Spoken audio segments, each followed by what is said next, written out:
There were 11 people hanging desperately onto a rope attached to a helicopter. 10 were men, 1 was a woman. They all decided that one person should let go and get off the rope because if they didn't, the rope would break and everyone would die.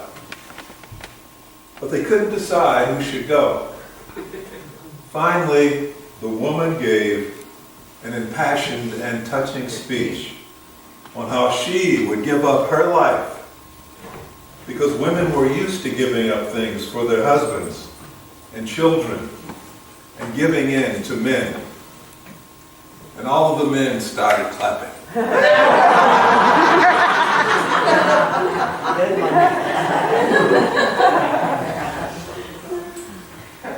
Last week, Cheryl Zaccardi reminded us that this August was the 100th anniversary of the 19th Amendment to the United States Constitution, giving women the right to vote. After listening to her talk, I found myself thinking about the importance and power of the women in our lives, in our society, in our government, and in our religion.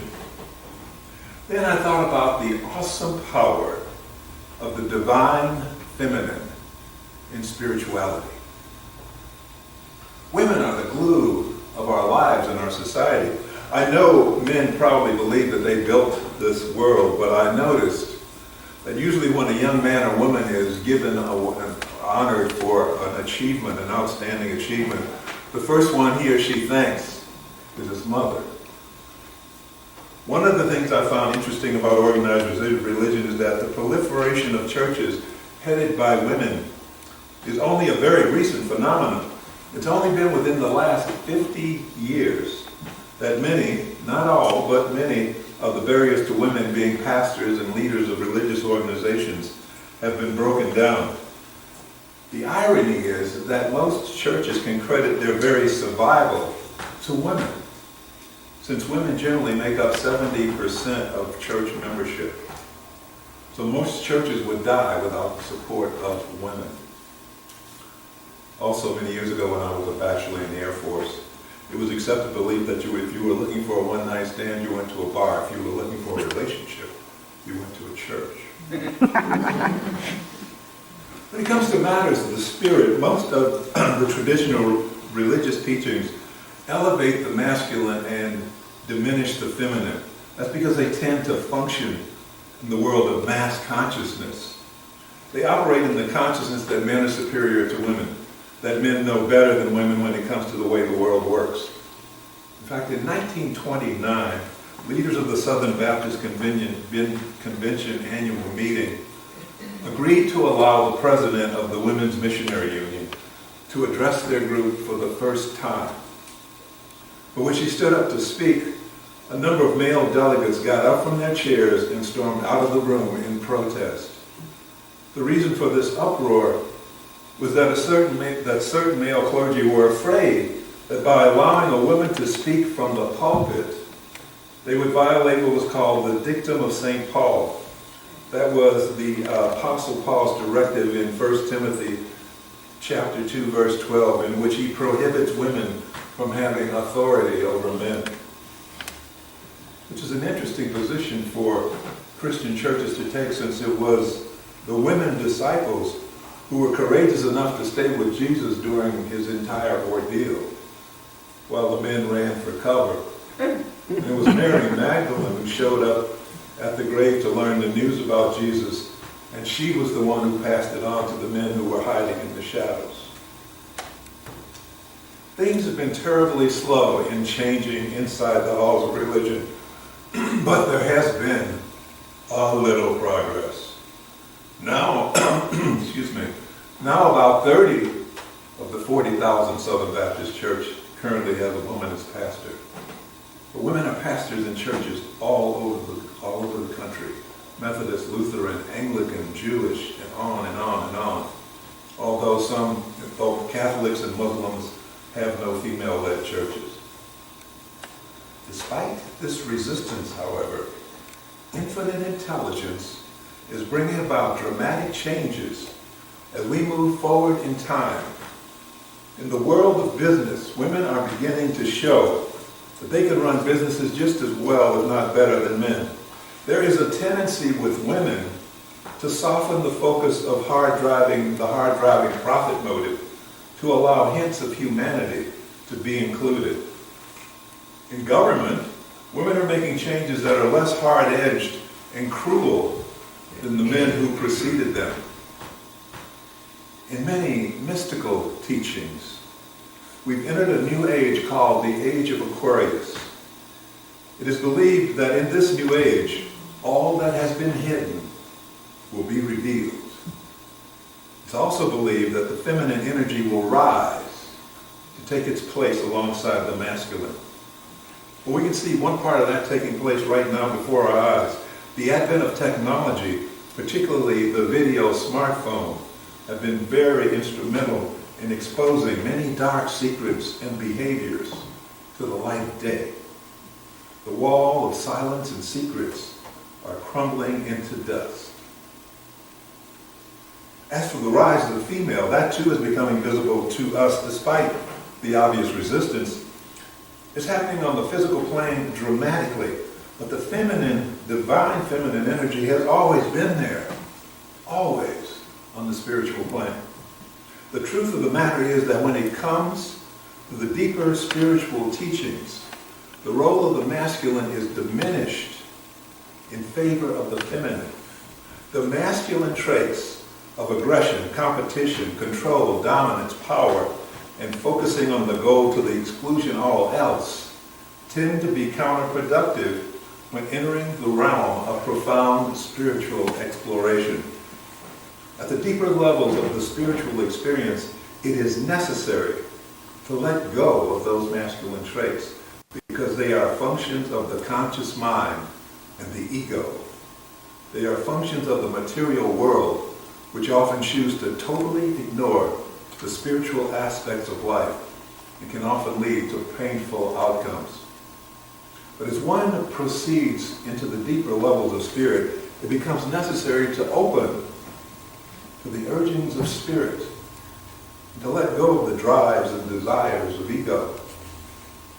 Some of the traits that the divine feminine brings to us is, our introspection, empathy, openness, intuition, patience, radiance.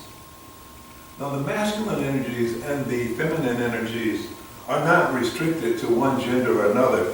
It is in all of us, in each and every one of us, there are masculine aspects and feminine aspects. They are necessary in order for us to be balanced.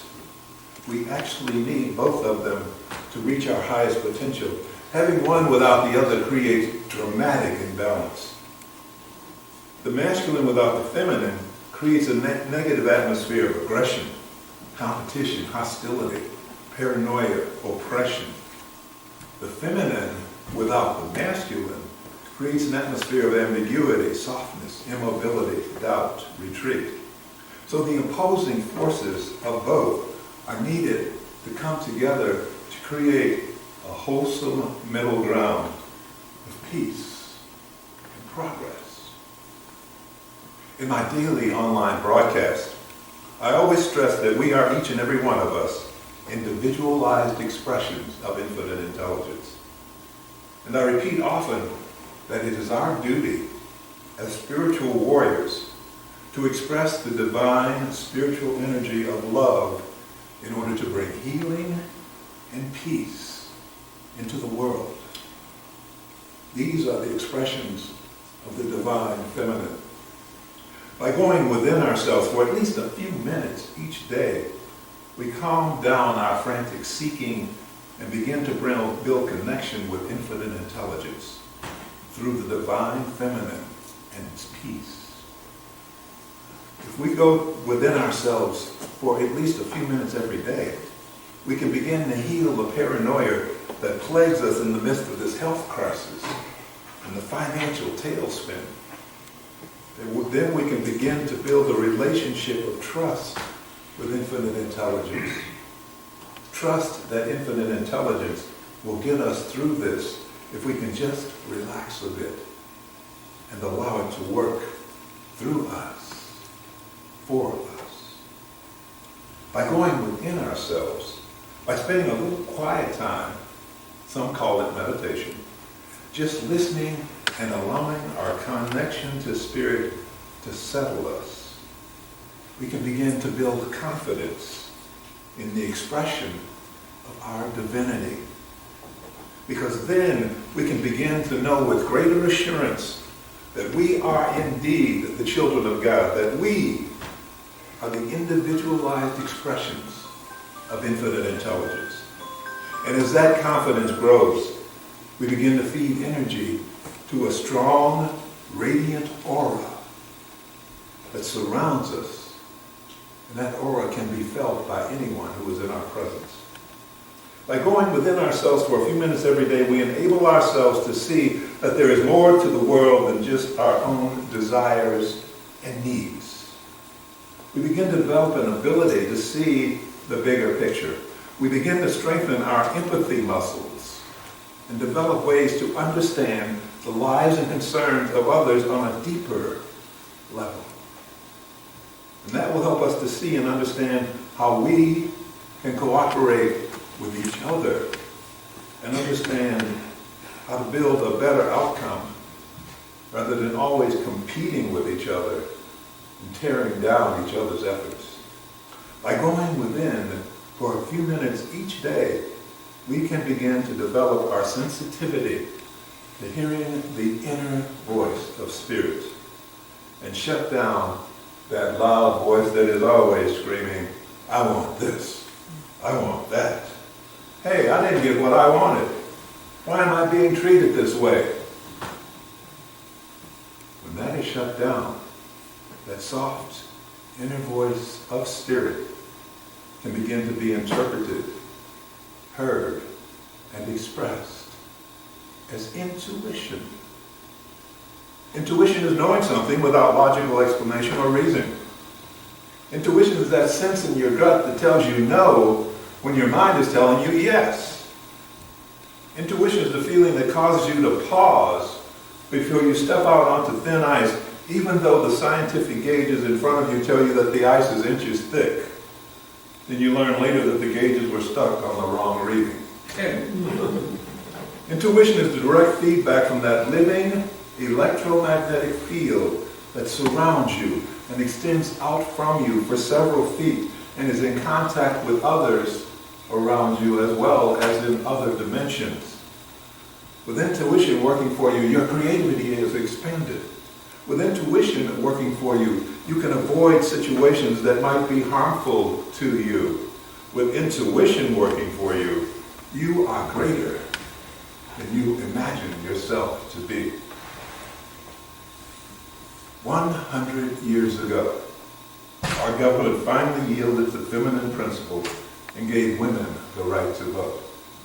50 years ago, some religions broke down under the pressure of divine feminine and started giving women the right to lead churches. 2 years ago, our society spoke up and honored the power of the divine feminine by electing more women into public office than had ever been done before. Today, the divine feminine continues to quietly guide us and expand its influence through us. And as the voice of the divine feminine within us grows more insistent, our inner ears grow more sensitive and attuned to hearing her. And by keeping our ears open, our eyes alert, and our hearts in a state of total receptivity, we can go a long way towards eventually healing our world, because we deserve lives filled with peace and health, harmony, and prosperity. So today, I bow and give honor to the power of the divine feminine as it works through us. And today I salute women and men who express that wonderful divine feminine through themselves as we work to bring our world into alignment with infinite intelligence. We're moving into the world For the power of women is again being recognized in the lives of our families, in the functioning of our businesses, in the running of our governments, and the continued empowerment and influence of our churches. Thank you to the divine feminine as it moves fully to awaken within us the deep knowledge of who and what we really are. We are the children of God. We are individualized expressions of infinite intelligence. We are the answer